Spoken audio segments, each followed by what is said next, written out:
தமிழின படுகொலை விழிப்புணர்வு வாரம் தொடர்பான சட்டத்திற்கு எதிராக இலங்கை குழுக்கள் தாக்கல் செய்திருந்த வழக்கை கனடா நாட்டு உச்ச நீதிமன்றம் தள்ளுபடி செய்துள்ளது.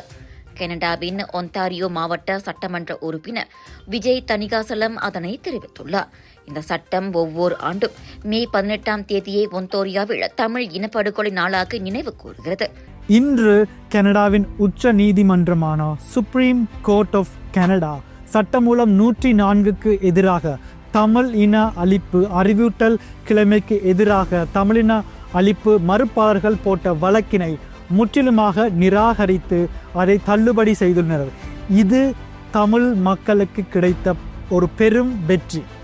இதுக்காக அயராது செயல்பட்ட அனைத்து தமிழ் உறவுகளுக்கும் தமிழ் அமைப்புகளுக்கும் கனடாவில் உள்ள மக்களவை அவர்களோடு இணைந்து 60க்கும் மேற்பட்ட அமைப்புகள் இதுக்காக செயல்பட்டுள்ளனர்.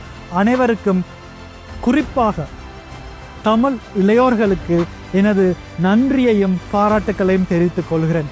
இந்த சட்டம் மூலம் 2019ஆம் ஆண்டு இந்திய ஒன்டாரியோ சட்டமன்றத்தில் கொண்டு வரும்போது இந்த சட்டத்துக்கு எதிராக நிறைய நெருக்குவாறுகள் தடைகள் ஸ்ரீலங்கா அரசாங்கத்தால் போடப்பட்டாலும் இங்கே இருக்கிற அனைத்து கட்சிகளும் ஒன்றா வந்து எழும்பி நின்று மக்களுக்கு நடந்தது தமிழ் மக்களுக்கு நடந்தது இன அழிப்பென்று சொல்லி அதை ஏகமனதாக நிறைவேற்றினார்கள். அதற்கு பிறகு 2 வழக்குகள் போடப்பட்டு 2 வழக்கிலும் ஒன்டாரியோ அரசாங்கமும் தமிழ் மக்களும் வெற்றி பெற்றார்கள்.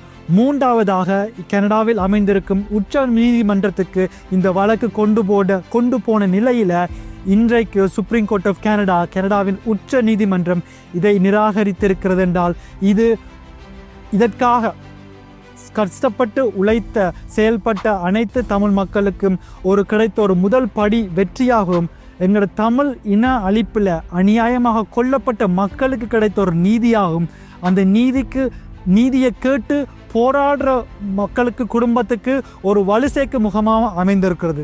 இந்த இடத்துல இதுக்கு சரியாக உதவியாக நின்ற ஒன்டாரியோ முதல்வர் டக்ஃபோர்ட் அவர்களுக்கும் எனது ஏனைய சட்டமன்ற உறுப்பினருக்கும் எனது நன்றியை தெரிவித்துக் கொள்கிறேன்.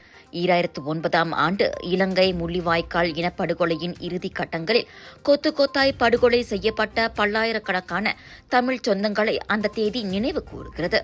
2021ஆம் ஆண்டு ஒன்டாரியோ சட்டமன்றத்தில் இந்த சட்டம் 104 நிறைவேற்றப்பட்டது. இதனால் அதிருப்தியடைந்த சிங்கள அமைப்புகள் அந்த சட்டத்தை ரத்து செய்ய கோரி வழக்கு தொடுத்தன.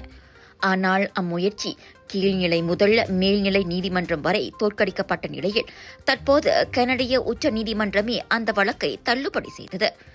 இது கனடா மட்டுமின்றி உலக தமிழர்களுக்கே கிடைத்த வெற்றியாகும் என விஜய் தணிகாசலம் வர்ணித்துள்ளார்.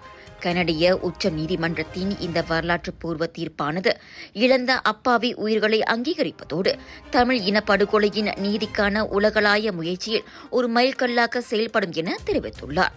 இந்நிலையில் அந்த சட்டத்தை பாதுகாக்க உறுதுணையாக நின்ற மாவட்ட முதல்வர் சட்டமன்ற சகாக்கள் 60க்கும் மேற்பட்ட தமிழ் அமைப்புகள் தமிழ் மக்கள் குறிப்பாக இளையோருக்கு விஜய் நன்றி தெரிவித்துக் கொண்டார். எங்க வீட்ல எல்லாரும் தினமும் காலையில ரெய்னாயூர் வெர்ஜின் கோகனட் ஆயில குடிக்கிறோம். நீங்களும் தினமும் ரெய்னாயூர் வெர்ஜின் கோகனட் ஆயில குடிங்க. எப்பவுமே புத்துணர்ச்சியோட இருங்க. ஒவ்வொரு பொழுதும் ரெய்னாயூருடன் தொடங்குங்கள். விலையோ மலிவு, செலவோ குறைவு, தரமோ உயர்வு, மனமோ நிறைவு. மக்களின் தேர்வு என்ரிகோஸ் முழு ஆடை சத்துள்ள பால்மாவு.